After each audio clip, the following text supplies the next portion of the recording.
the fall meeting of the League of Women Voters of Marion and Polk counties. I am Diana Biker, and I'm program chair of the LWV MPC. In earlier times, you would have been enjoying a nice brunch and chatting with other members and their guests. Today, our meeting is hosted by Amanda Crittenden of the State League Office. Today, Bill Burgess will be our speaker. After his presentation, we will continue with a short business meeting. So Bill Burgess was first elected as county clerk in 2005, and he has served on the Salem City Council and was council president in 1998. He earned his bachelor's in pharmacy from OSU and has worked as a pharmacist. He earned his master of public administration from Lewis and Clark. So welcome, Bill, and it's your floor. Well, thank you. Thank you, Deanna. And it's so good to be with you guys. I miss the annual League of Women Voters Marion Polk membership brunches that we usually have over in West Salem at the Ross. The last time we were able to meet prior to the COVID-19 pandemic was the fabulous League of Women Voters of Oregon Centennial Gala at the Convention Center, celebrating the 19th Amendment to the U.S. Constitution, giving women the right to vote. Of course, Oregon had already done so in 1912 by initiative after 4 decades of tireless struggles by women such as Abigail Scott Duniway. It was quite an inspiring celebration with great speakers, including former Oregon Governor Barbara Roberts, and sitting with and talking with people from our league and other leagues. So I look forward to meeting in person again soon.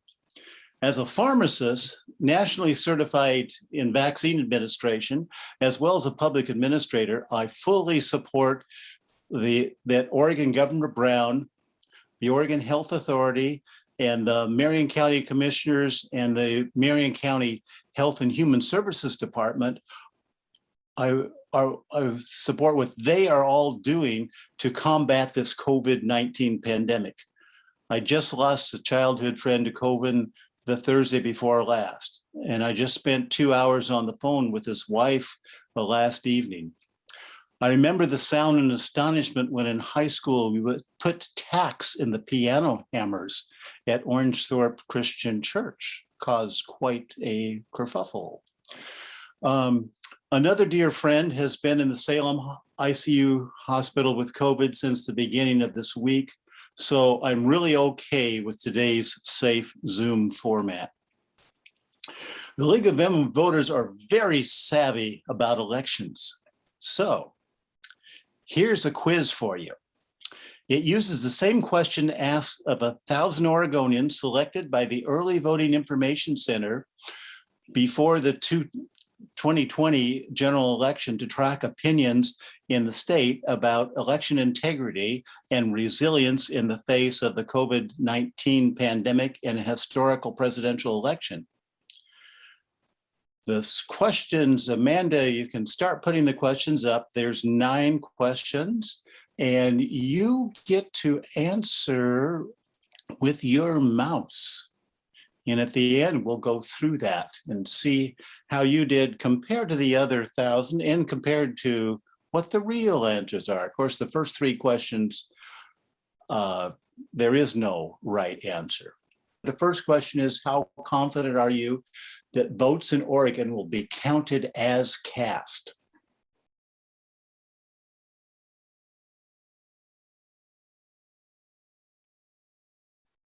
And we'll give you time to answer that one. And we'll give you time to answer the second one. And we'll give you time to answer the third one. When it says VBM, that's vote by mail states.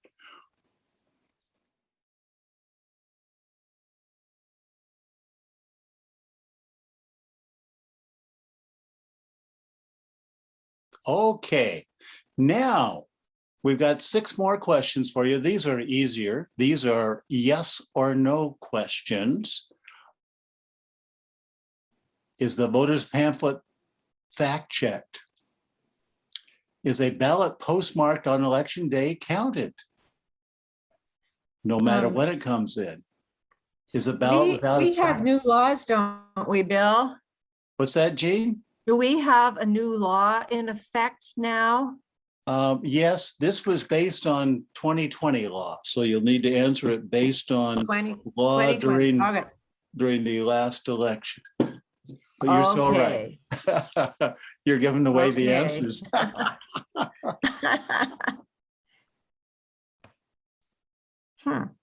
That way, no matter how you vote, you'll be right.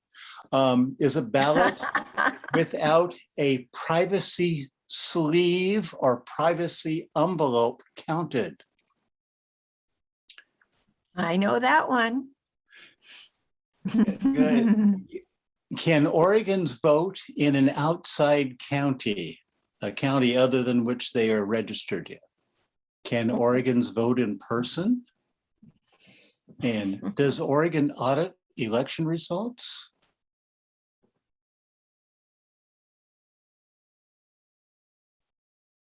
Okay.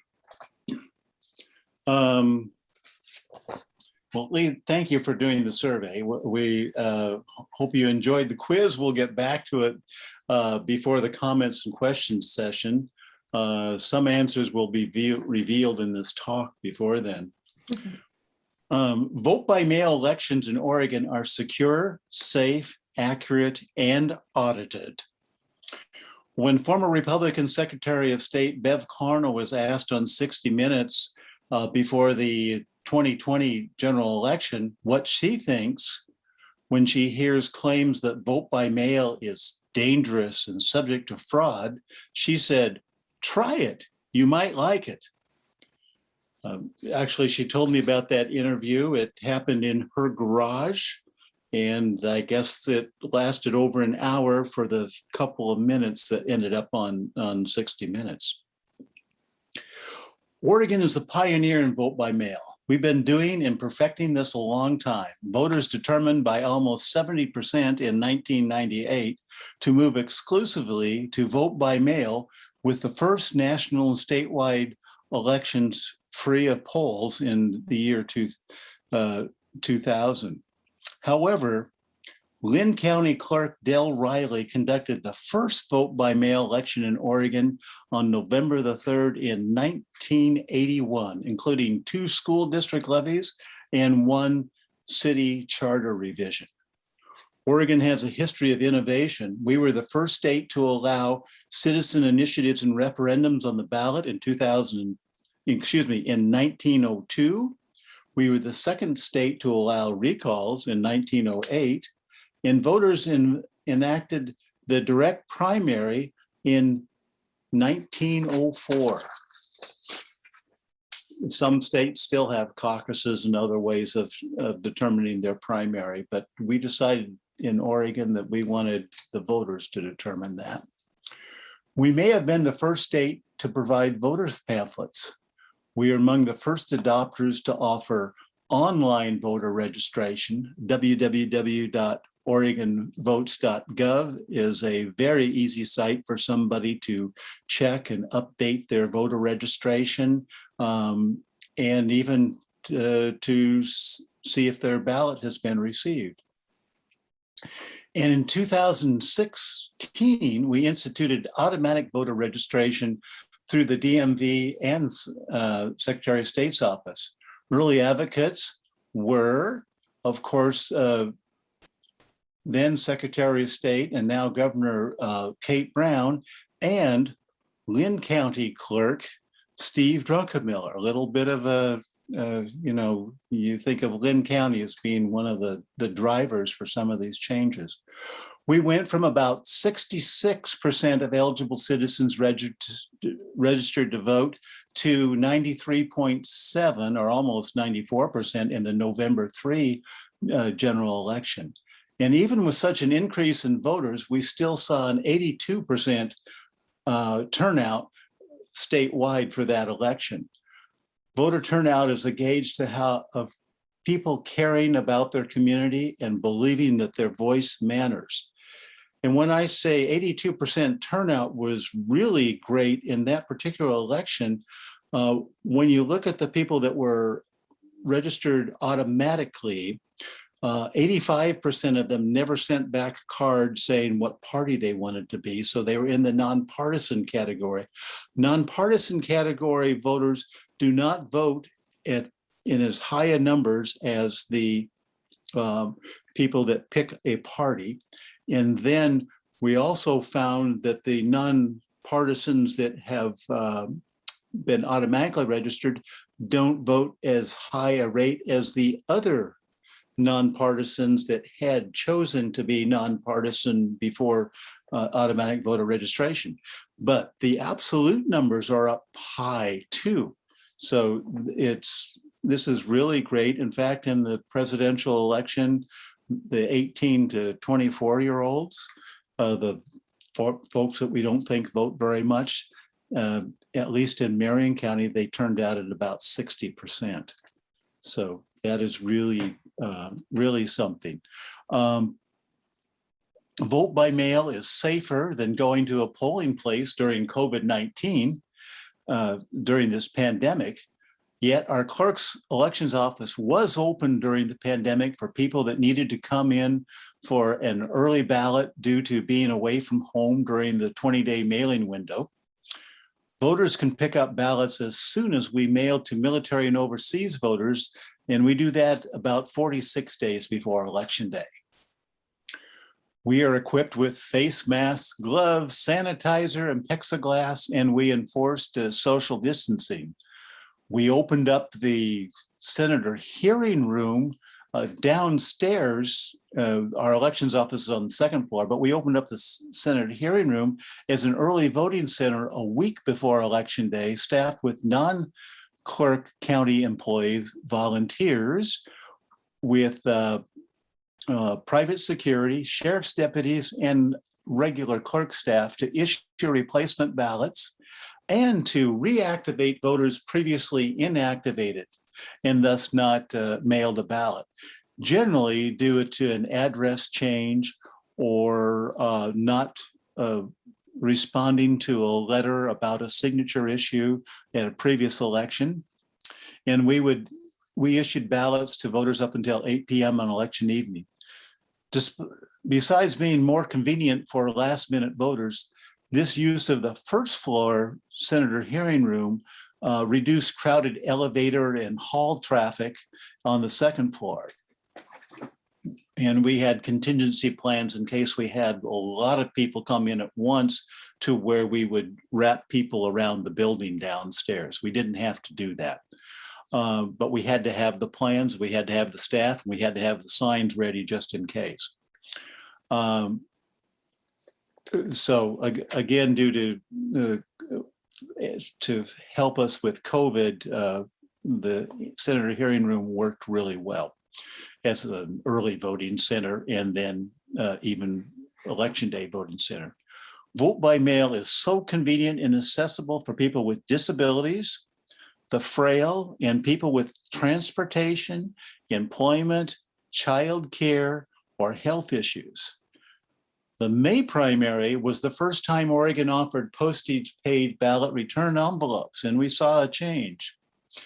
In a turnaround from the trend to return more ballots by Dropbox, 53% of our voters mailed their ballots. Of course, the high mailing rate may have been also due to the fact that there were 9 ballot drop sites that were closed due to COVID pandemic. Many city halls were closed, or at least unable to safely host a ballot drop box. To help alleviate this lack of ballot drop boxes, the Roth's Market in Staten allowed us to place a ballot drop box in their store at the last minute, and that was very helpful. And then to help alleviate, we scrambled for funding to open more outdoor 24/7 ballot drop boxes in November. We already have about half a dozen Woodburns, Silverton, our health department, and Kaiser are some of them that come to mind. Kaiser City Hall. But then we needed to scramble for funding to open up more 24/7 ballot drop boxes for November.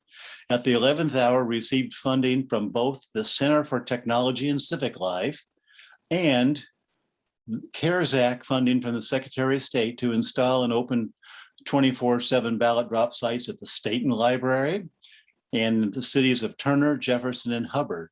Our juvenile department helped with 3 of these installations.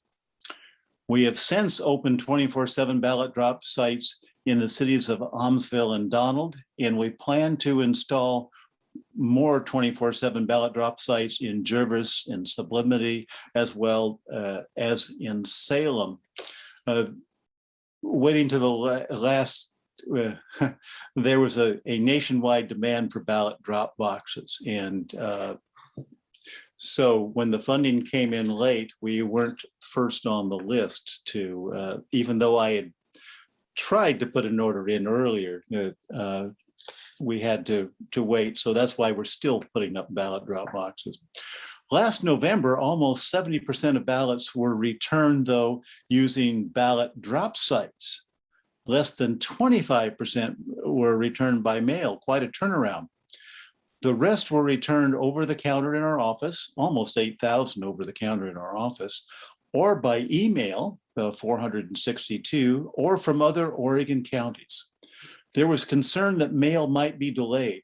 We always advise allowing 7 days, but our ballot tracking shows that occasionally this is not even enough, even for local mail. The Oregon Election Integrity Project survey showed that many voters believe that ballot drop boxes are more secure than mail. Some voters must have determined that ballot drop sites were a sure thing for the clerk's office to receive their ballot to receive them on time to count, since postmarks did not count. The law has changed, as Jean has mentioned. New 2021 legislation allows postmarks to count next year as long as the ballot is received within 7 days after Election Day. Voters in the North Santiam Canyon were devastated by the Labor Day fires, the wildfires there. Much of the city of Gates was destroyed. Nevertheless, 271 of their 339 voters, 80% returned a ballot. 80% of the similarly affected city of Detroit voters, 122 out of 153, were also returned a ballot. It was said on a local radio talk show that the ballots had been burned. In reality, they had not even been mailed yet. A little bit of, I'm not sure if it was disinformation or misinformation there. Not even the military and overseas ballots that are mailed 46 days before Election Day had been mailed. But with the election so much in the news and unwarranted controversy swirling concerning vote by mail, along with the pandemic, people were on edge. Armed with an information flyer and just produced, of course. We do a lot of things on the fly, even though we try to plan for everything. We didn't plan for the wildfire, but we developed an information flyer and voter registration cards. We went to the Emergency Relief and Housing Center at the Marion County Fairgrounds. As you realize, that was opened the night of the fire. It was open so that people could, the county worked really fast to make things happen, to provide a safe place for people to get aid that lasted over a few days and maybe a few weeks.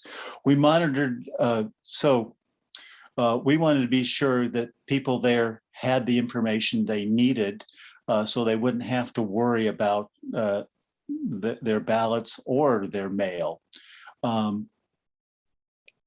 But we had the information there to assure that they could update their mailing and even their residential address if necessary. We cautioned them to wait until things settled before they did that, but we still wanted to be sure that they had that information. And then we monitored the United States Post Office's Emergency Services Status website daily to update postings on our webpage as to where affected residents could pick up their diverted mail. That kept on changing over days as to what post office was able to open or not open, and where mail would be sent to people, especially when they no longer had their own mailbox. We also notified stateandevents.com of the changing mail destinations. They did and continue to do a great job in providing up-to-date and accurate information about services and conditions in the North Santiam Canyon. KBZY also helped. With vote by mail, even though many were displaced, they had a choice where to receive and how to return their ballot. And as you can see by the returns, they did participate. Again, because of vote by mail, the way we do vote by mail. So it is easy for voters in Oregon to get and vote a ballot. First, we mail a ballot. The voter can request a replacement ballot mailed or come in for one. The voter can mail back a ballot, use a safe and secure ballot drop box, or bring a ballot in. Military and overseas voters can even email a ballot to us. But how do we assure security and counting only one vote per voter? Let us count the ways. Each Oregon voter has a unique voter ID number. Each time we issue a ballot, we also issue a return ballot envelope with a separate unique ID number generated through the Oregon Centralized Voter Registration and Election Management System. We may issue a second or third ballot to a voter. That each ballot will have a separate number on it, and only one ballot return envelope per voter is active at one time. If we receive an inactive ballot, we set it aside to reconcile after Election Day if the active ballot is not received. We only count one ballot per voter. And again, this is a statewide system. So if you were to go to another county, they would check to see whether or not you'd already been issued a ballot and whether you'd returned a ballot. Want to know if your ballot has been received? Well, check www.oregonvotes.gov. That's such a great website. It's a state website, www.oregonvotes.gov, because you can see there whether your ballot has been received by us. Again, it works because we've scanned it in and it gets reported almost immediately up the chain. Oregon or Marion County voters can also sign up for Track My Ballot at the my county website, www.co.marion.or.us.co. Don't worry about memorizing that. You can just go online and Google or search Marion County Clerk, Oregon. Since there's about 30 Marion counties, you better say Oregon, and that'll bring that up. And then you can sign up. We'll send you a text, an email, or a voicemail when your ballot is mailed, when your ballot is received, and when your ballot is accepted. That way you know almost right away if there's a signature issue that needs to be resolved. We do not open any ballot return envelope until the signature is matched with the signature on file in the Oregon Centralized Voter Registration System, another security measure that we have.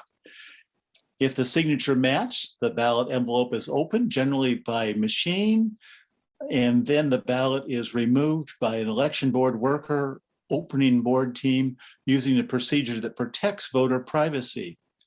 Each team has multiple party representation in any envelope without and that's really important. We always mix parties at the each table to make sure that we have people of different parties represented. It's never people of just one party working together at a table. Any envelope without a ballot is noted. Any envelope containing more than one ballot is noted, and these ballots are not counted. Once a ballot is removed from an envelope, the ballot can no longer be traced to the voter. This protects voter secrecy, but still some people are asking how their vote was counted. And sorry, we can't tell them in this particular system because that's secret and private to everybody with the procedures that we use. If a ballot return signature does not match after vetting by at least 2 forensically trained and/or Secretary of State trained signature checkers, the voter is sent a letter and given up to 14 days after election day to cure or resolve the signature no match issue and then still have their ballot counted. The count that you receive on election night or the first few days is not the official count. That's not going to happen until 20 days later, partially because we're allowing people to cure signature issues, also ballots that are received from other counties, because you can drop a ballot in any county in Oregon. And we got close to 1,800 ballots in this last November election from other counties. We have to have time for those to get in too for us to process. Then the ballots go on to the pre-inspection board, also of mixed parties. They are separated into 3 categories. One is the easy to read or black or blue ink ballots without any other writings or markings. These are called auto-resolve, generally about 85–90% of our ballots. The second category is the not so easy to read due to alternate marking, such as a pencil or a different colored ink or a highlighter or something like that, and voter intent issues such as write-in or note or line or cross out, or essentially any marking not in the voting target box. These are called our manual resolve ballots, generally about 10 to 14%. And then 3 ballots that will need to be duplicated to be read by our scanners because they're cut or torn or contain whiteout or a sticky substance, or are the large print or tactile ballots that will need to be duplicated so that we can put them through the scanners. And this is an interesting process too. Ballots that need to be duplicated go to an election board worker duplication team of mixed party representation. They have to, since we have sometimes as many as 500 ballot styles, they have to retrieve a blank ballot of the same ballot style, and then both the original and duplicate are stamped and marked with the same number and duplication team identification. This assures that in the event of a hand recount, we can go back to the original ballot, not the duplicated ballot. The original and duplicated ballot must also be checked by a verification team of 2 people of different parties before the duplicated ballot can go forward to the secure vote scanning room for counting. The vote scanning and counting room, and some of you may have seen this, is not connected to the internet. The auto-resolve batches, the first batch that we talked about, are quickly scanned and resolved for voter intent by teams of election board workers, again, each of mixed political parties. The manual resolve ballots take longer because they need to review every vote on the ballot as compared to the way that the screen had read the ballot, or that the scanning had read the ballot, to make sure that it's correct, because there might be a vote that was too light to be picked up, and the voting team can pick that up if they have the ballot in hand and do that. Again, this is a more intensive job flow with these ballots. They also need to determine if an apparent write-in is really a write-in or just a comment. And if it is just a comment, they have to uncheck the write-in box because it shouldn't be really counted as a write-in. And we get a lot of that kind of stuff. People might not realize how much work they cause when they think they're being cute and funny and are playing with their ballots in such a way. secure now.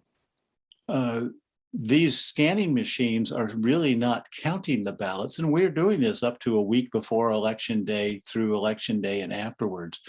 So a secure thumb drive must be taken from the scanning station to the counting station to be read election evening.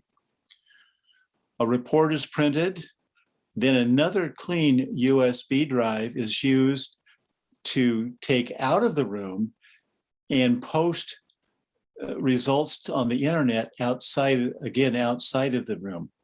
Results are posted on both the Marion County Clerk's website and the Oregon Secretary of State Elections Night reporting website. We post periodic updates election evening and following days through certification at 20 days after Election Day. Due to accepting Election Day postmarks up to 7 days after Election Day, certification will be moved out to 27 days starting in 2022. So it may take you almost a month to know the official count of elections. All the above ballot return envelope and processing procedures are also done by teams under surveillance camera in secure areas. And again, the teams are multi-party teams. The public is encouraged to come and observe the process, and I know some league members have come for this process and really appreciate that, and please feel free to come anytime. We weren't encouraging people to come so much during COVID, but we hope that will be behind us, hopefully before the next presidential election. How do we know, though, that the count is correct? First, we perform a ballot readability test when we're developing the ballots. Then we perform a logic and accuracy test to assure that each voting target on each ballot style is recognized and counted correctly. This may take multiple days to do this because in a primary election, we may need to test over 500 ballot styles, and each ballot style takes several ballots to test, sometimes maybe 16 ballots per ballot style. Additionally, we perform a public certification test with pre-marked ballots on the Tuesday morning 1 week before Election Day. And the public is invited to observe this test. We repeat this test with the same test deck at certification to assure that programming was accurate throughout the election. Now, that's one way to make sure that things are working right, but we go beyond this. We also perform hand counts to audit our results. Last November, we recounted by hand 3 races in 10% of our precincts as chosen by the Oregon Secretary of State. We counted 21,211 ballots by hand for the presidential race. The counting boards end up giving one more vote to Donald Trump that the initial count interpreted as an undervote. They determined that a light mark should be a vote. So it was a 1 vote change in 21,211 votes. Pretty darn accurate. In December, we performed a hand recount of over 10,000 ballots for the major 110 race at the demand of a voter. The hand recount exactly matched the original machine count. The voter needed to take their demand to the Secretary of State, who referred it to us. Then we also charged the voter for that recount. But they thought it was worth it just to see the process and procedure. This May, we conducted an automatic hand recount for the very close Salem-Kaiser school director race between Ashley Carson Cottingham and Linda Farmington. We received 37,868 ballot return envelopes. We opened 37,700 envelopes that passed signature checking. Since 3 envelopes were empty, we had 37,697 ballots to count. The counting boards determined that Ashley Cunningham's count matched the machine count at 18,304. They determined that Linda Farrington's count was 18,094, one more than the machine count of 18,093. There were 1,218 undervotes, 2 overvotes, and 79 write-ins.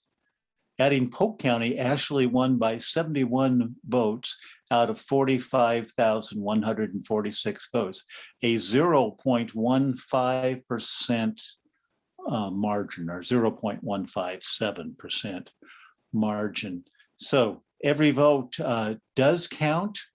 And the reason, again, that sometimes we see just a little bit difference when we look at a ballot versus the machine is that with everything we do, occasionally, sometimes we have one where one voting team determines differently than another voting team on a questionable vote, or the voting team sees things different than the machine saw something. Because of these hand counts, as well as others performed administratively on close elections, local elections, and PCP elections, and our logic and accuracy in public certification tests, and our security measures, I have confidence in our procedures and tools in determining accurate vote counts. We know vote by mail is safe, secure, accurate, audited, and easily accessible. I'm offended by those who wrongly demean vote by mail. They are attacking citizen participation in democratic governance. Some candidates and organizations are raising millions of dollars, asserting that the November 3, 2020 election was stolen, with their continuing Stop the Steal campaigns, with the January 6th insurrection at the US Capitol, with the December 2021 of last year's intrusion and altercations at our Oregon State Capitol, with their continuing calls for a farcical forensic audit like the inept cyber ninja run fiasco in Maricopa, Arizona. Maricopa County, Arizona recorder Stephen Richter and his wife have received death threats for not embracing Stop the Steal. You can read his report. He's got a 38-page report explaining the situation. Just Google, "Dear Arizona Republicans, let's do this right. Let's build confidence. Let's move forward." Or probably if you just put in "Dear Arizona Republicans," you're going to get it. It's a paper he wrote August 19th of this year. Stephen Richter, Maricopa County Recorder, sort of like in our case, like the county clerk.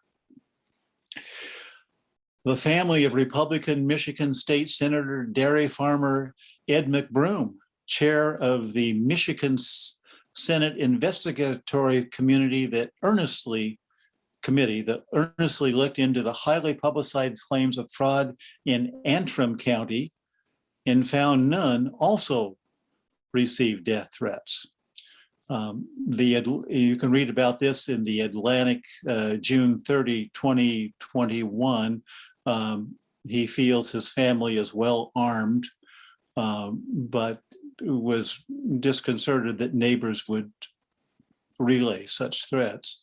Elections officials across the nation are concerned about this dangerous vitriol. I've been asked by an Oregon voter to demand that a forensic audit be performed in Marion County as in Maricopa County, Arizona. I refuse to bring such a disastrous affair to this county and this state. Perpetuating misinformation and the dangerous delusion about a stolen election, though it raises many of millions of dollars for candidates and organizations, it also causes unnecessary divisiveness, stress, anger, strife, and undermines faith in our democracy, both here and around the world. It's time for all of us Americans to acknowledge the results of the November 3, 2020 election. Please help combat misinformation, malinformation, and disinformation with accurate information. Our democracy, our society depends on it. Security has been emphasized for the 2020 elections. Our office and building were security audited by the Department of Homeland Security's Cybersecurity and Infrastructure Security Agency Protective Security Advisor for Oregon. Chaz Jones stated that we needed to provide security for our election board workers and staff even after Election Day in order to be able to conclude and certify the November election in the face of the public, of the mood within the public, within some sectors of the public.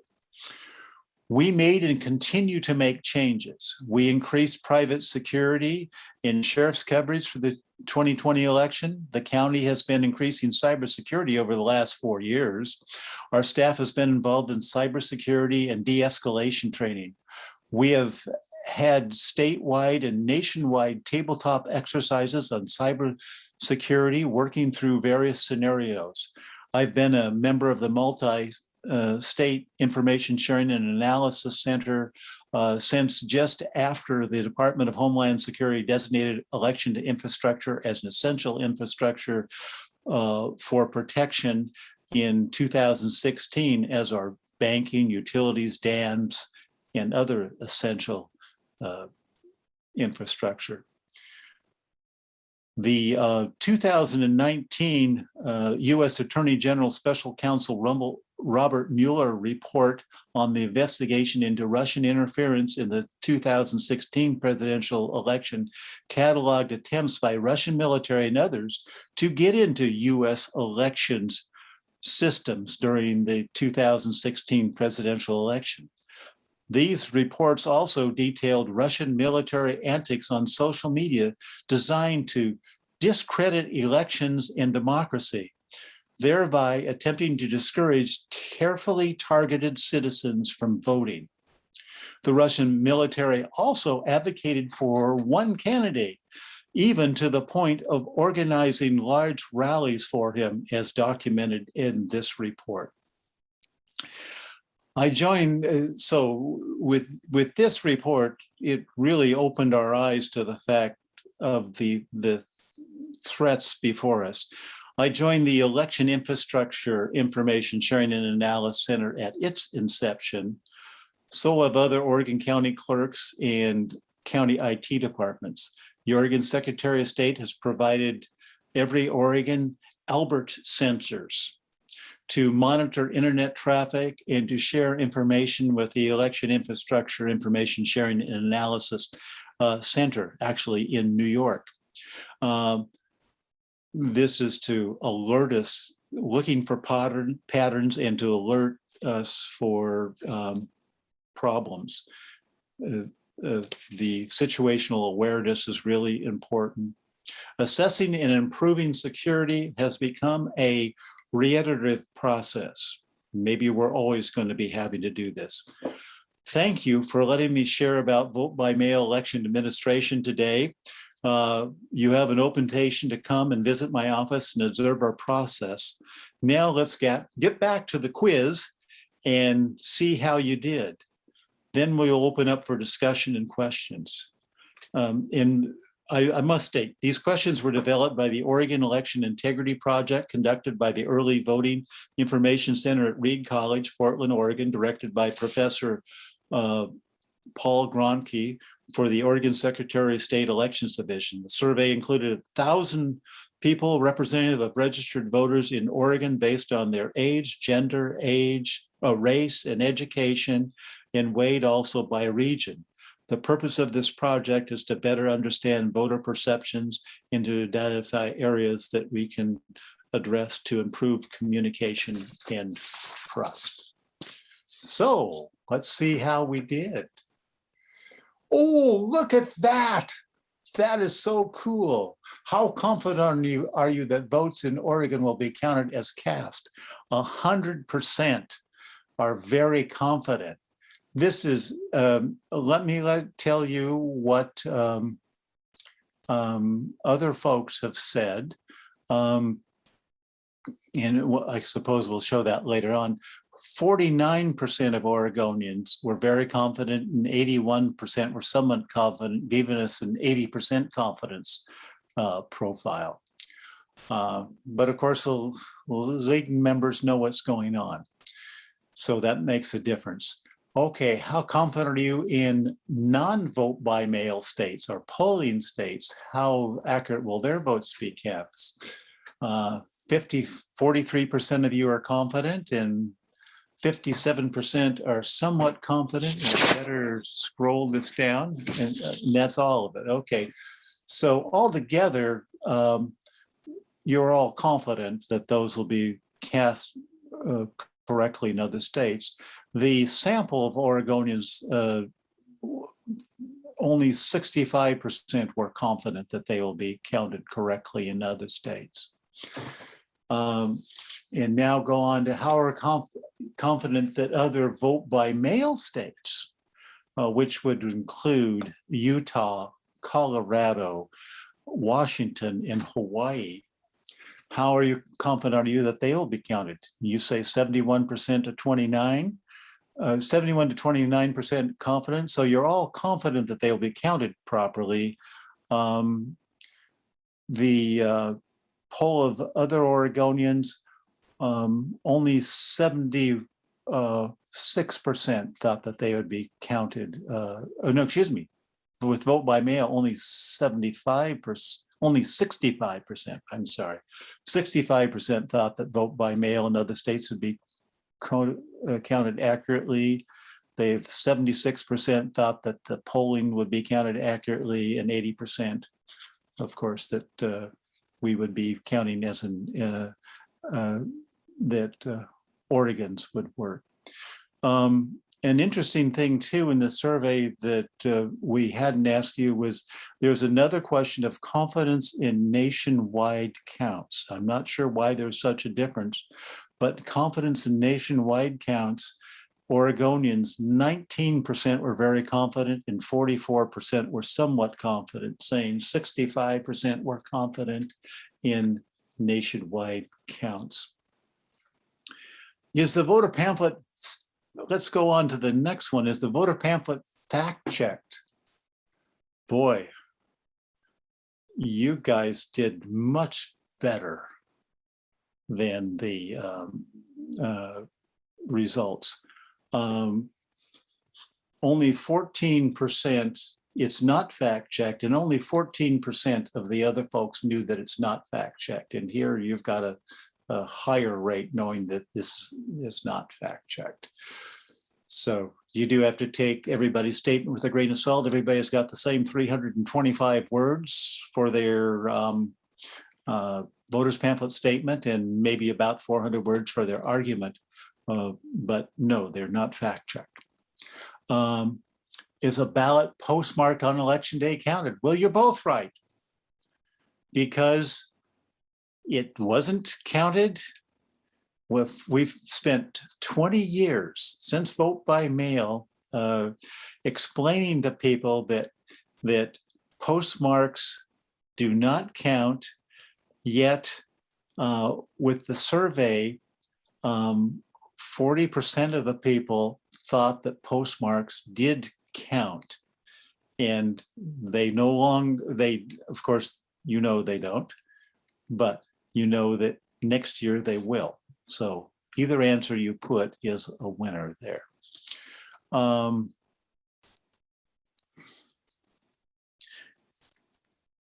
think they only got, I think, let's see, I need to go back to, yeah, only 14% of them knew that postmarks counted.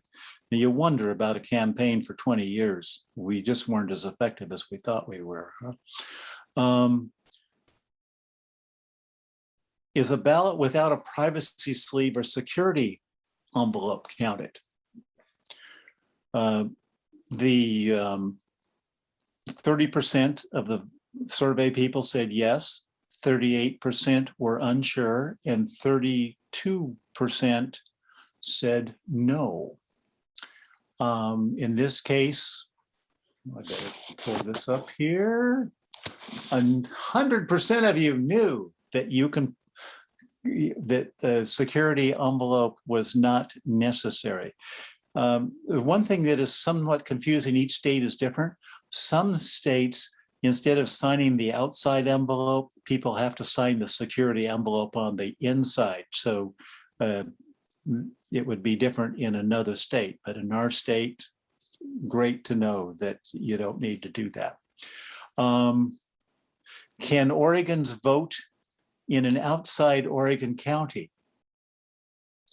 And 2/3 of you knew that that is true. And yes, indeed, it is true. Only 15% of the survey of 1,000 people knew that that is true, that you can vote in another county. But that is so important. If you're down in Ashland watching a play and you realize your ballot is on the counter or on your in the car, just drop it in the ballot drop box. But if indeed you realize that your ballot is on the counter at home and never got mailed, just hightail it up to Medford, to the county seat, and the county clerk, and they'll issue you a ballot based on your address here in Marion County or Polk County, wherever you live. They can bring up a ballot. It's called an HTML ballot. It's not going to be a voting machine countable ballot, but you can vote that ballot. They'll put it in an envelope. They'll mark it received on time, and then they will mail it back to us by traceable mail. And so your ballot can still count no matter where you are in Oregon. It's not like some states where you have to vote only at a particular polling station.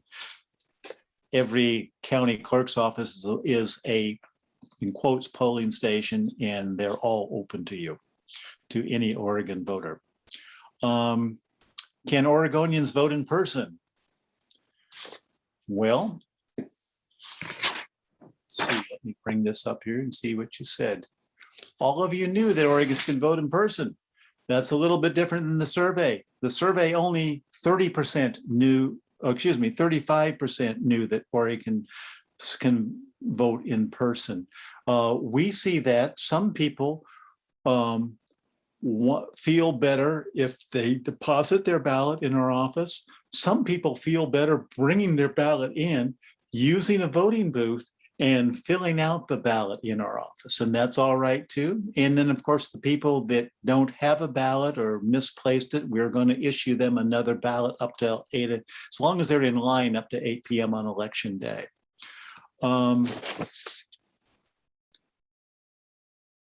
Does Oregon audit election results?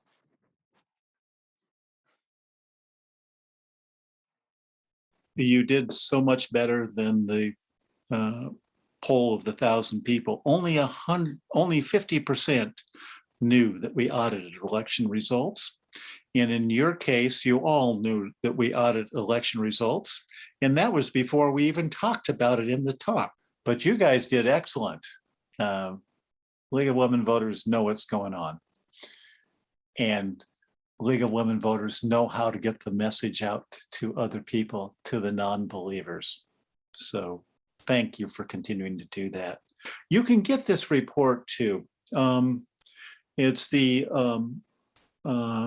got a long title, but if you just go to Early Voting Information Center, or just Google that, this will come up. It's at Reed College with Dr. Paul Gronke, but just put in Early Voting Information Center, and then when their website comes up, click under research. And under research, you'll find the Oregon Election Integrity Project. There's still more work to do on this project, so there may be more information coming up in the future, but it's really interesting to see what people think. It gives us maybe a better idea how to approach things with our public, see where we have holes and where we can do things that can create better better trust and understanding in elections. So there you go. You can see that slide. The gray bars are how confident people are in Oregon voting. And you can see when the very confident, it's so much better. They're confident that their county, their state will count the ballots right. The orange bars are the non-vote by mail states. Now, every state is actually a vote by mail. In fact, we went from about 18% vote by mail to about 42% vote by mail nationwide during this pandemic and in the November election. In the blue are the other vote by mail states, Oregonians' feeling of how accurate they are to count. And it's a little bit lower than the non-vote by mail states. And maybe people were thinking that it's so much newer to them. We really, as election administrators, need to figure out how to work to get these categories of very confident much higher.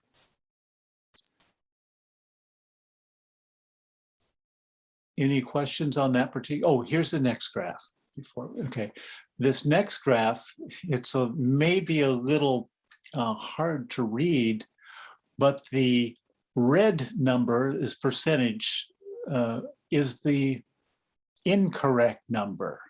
Like if you see the voter pamphlet checked,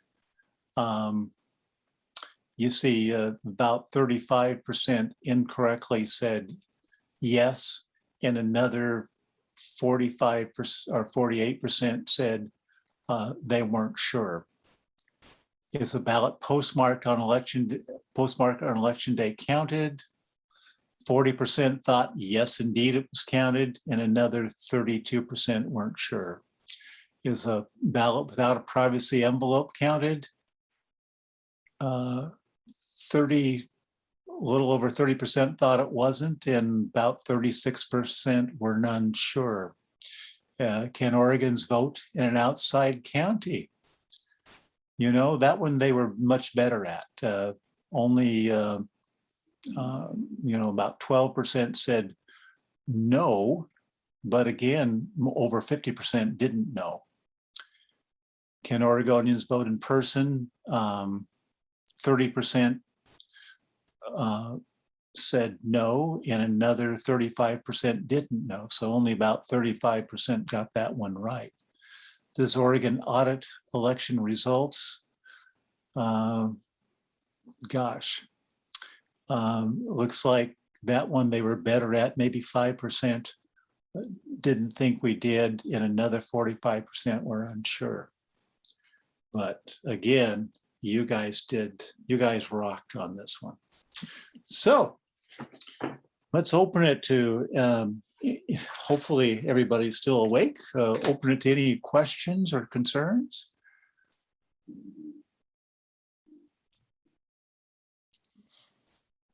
You guys can go ahead and unmute yourselves. I muted everybody just to make sure. Oh, okay. Bill, this is Diana. I would like to, if you would just briefly explain why it is that when you are, I'm not sure the word you use, validating the ballots that you're printing, why you have so many different ones. You mentioned how many different ballots you have. The different ballot styles? Yes. Sure, yes. If you think of Salem, it has 8 different city council wards. And it's a combination ballot that will have the presidential elections, the congressional elections, in which case our county may be split during reapportionment, we're not sure. And then the state elections, the state, Marion County has got about 10 different representative districts and about 5 different Senate districts. And so to get the right one to the right voter, it depends on where they live. Keeping our address library is important. Then when it gets down to like city elections, different people live in different cities, and determining where they live determines which one of those races is going to be on their ballot. When it gets to school boards, and especially Schenectady Community College District, they run in zones. And so you may be in the district, but not in the zone to have that particular candidate. So we need to have a ballot style for that. Same thing with city council in Salem. And it may happen that the Salem Kaiser School District determines in the future to run by zone. Because of all of those things, we end up with so many ballot styles. Now, during the primary election, we also have to have ballot styles for Republicans. We have to have ballot styles for Democrats. And then we have to have non-affiliated ballot styles. A few years ago, the Independent Party was also an official major party because it had more than, I think it was 10% of registered voters. And so we had to have a different ballot style for them. It does get a little confusing to try to be sure, but our job is to be sure that we get the right ballot and the right envelope for the right person.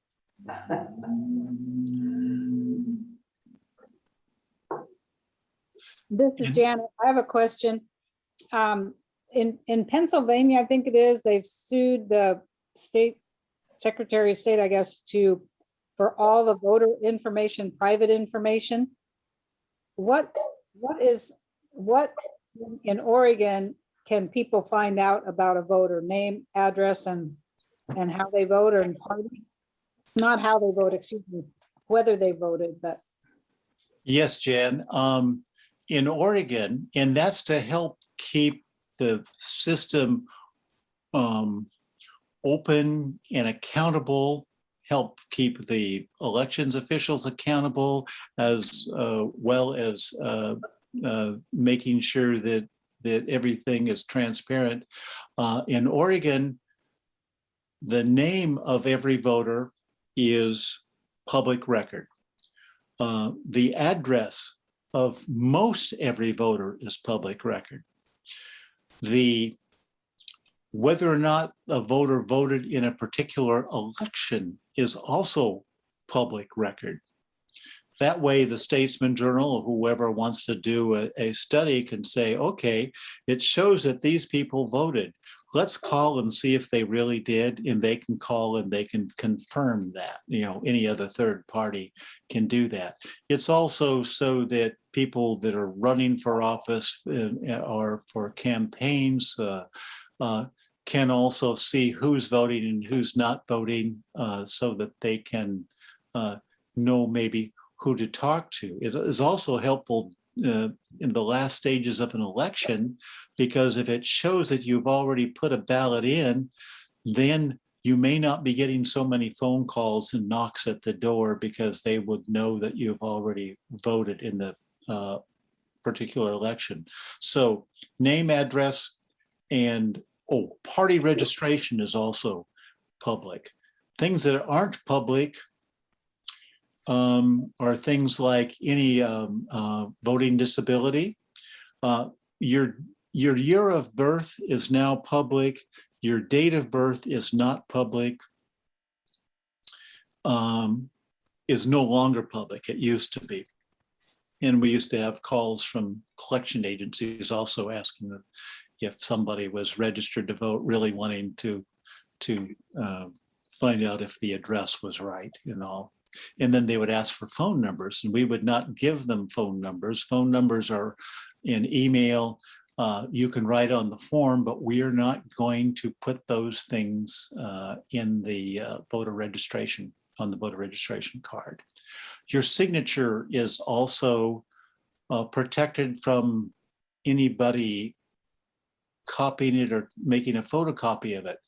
They can look at it on our screen if they want to look at that signature versus a signature maybe on a petition, but they cannot make a copy of that.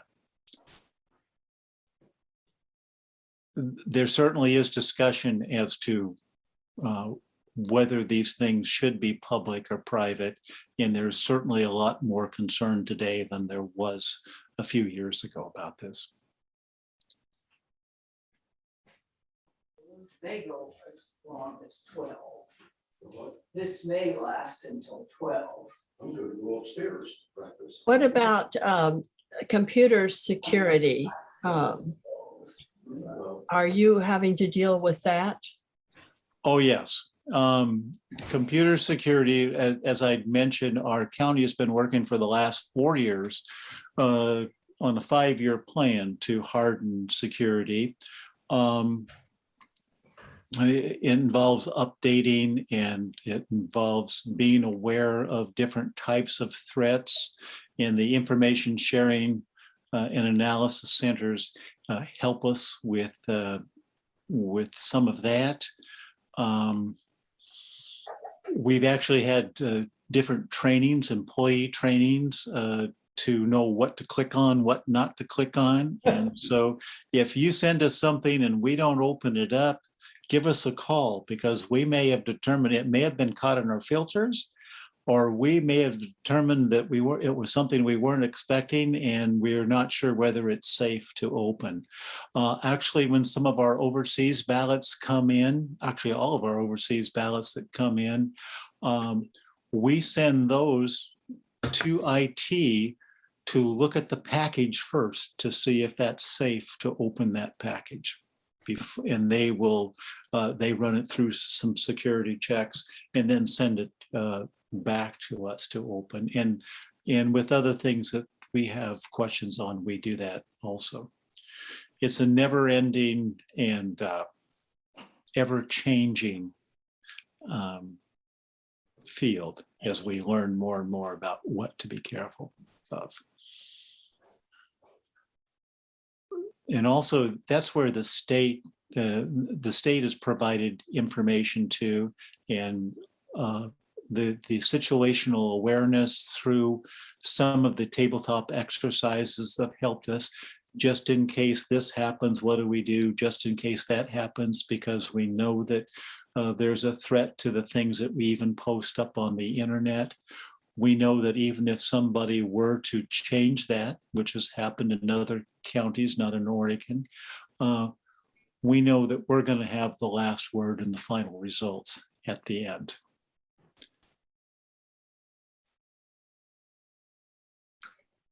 Getting information, you mentioned earlier that county clerks were going to have to figure out how to counteract the misinformation and the bad information, that's been going out about ballot security and so on. Do you do that on a national level? Through the National Association of Secretaries of State and National Association of Election Directors, there is work, campaigns on the national level to do that. You allowing me to speak here, and I understand this piece is going to be made into a YouTube thing. That certainly helps too. Our National Clerks Association is also apprised of this. Our last conference had a lot to do with security in elections, and not just cybersecurity, but physical security for our staff. And so we're certainly we're certainly really concerned about this. But as far as getting information out, we keep on striving to find different ways to have people come to us to make sure that they get the right information. So every chance we get, we're getting out. We know we need to be, they made the same point that maybe you're making. We need to find ways to be a lot more proactive than we have in the past. You know, we used to think voters pamphlets and things like that were enough, and we didn't have a big budget for advertising, but now obviously we need to find ways to do more. Maybe even when people go back to movie theaters, have things in the screens about voting integrity. But yes, that's the point has been made that we need to be more proactive. Actually, I'd like to have more people that know more about social media than I do, things like that, in the office to do that. But yes, we know we need to do more. And if you've got any ideas, that's certainly helpful. Even that conversation at the grocery store with when you hear somebody at the checkout stand that says something. My election board workers are so good at that because they're more or less volunteers that are working, not really volunteers because we pay them, but there's about 100 of them, and they do a good job in letting their neighbors know when their neighbors say something amiss. But social media has been to the point that the bad news can be accelerated, or the inaccurate news can be accelerated even so much more frequently than it could in the past. It always had been that false news spread faster and was repeated more than real accurate news.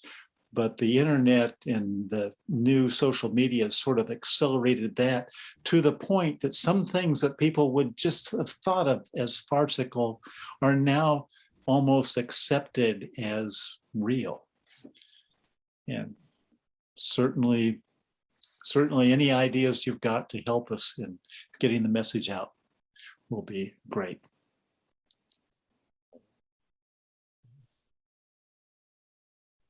Do we have any other questions of Bill?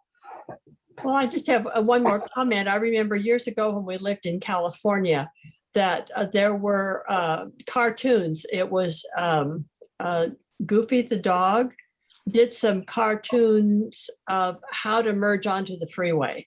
And I wonder if maybe cartoons might be a way of reaching people, using humor can often make a point better than being serious about something. So that might be a suggestion.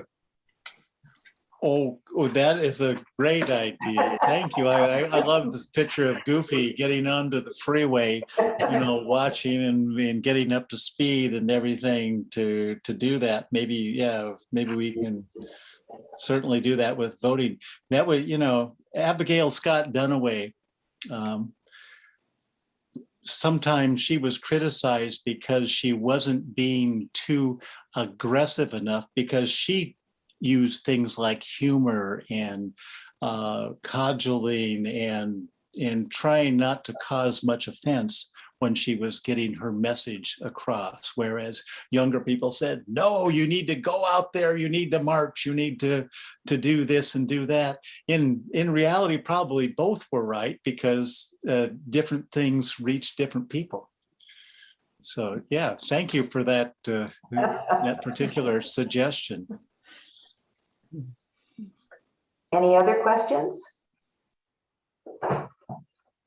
Well, thank you, Bill, very, very much. I know we all learned a great deal, and it gives me the confidence to go out and talk to that person in the grocery store line. Because now I really know. I don't just, I did well on the survey, but still, this gives me confidence to speak to them. So thank you very, very much. And I know that they're going to make a wonderful recording of this that can be shared with other people. And I asked my husband this morning if he wanted to sit beside me and watch this. He said, no, I'm going to wait till it comes out on CCTV. So, okay, all right. So let's give Bill a hand. Thank you.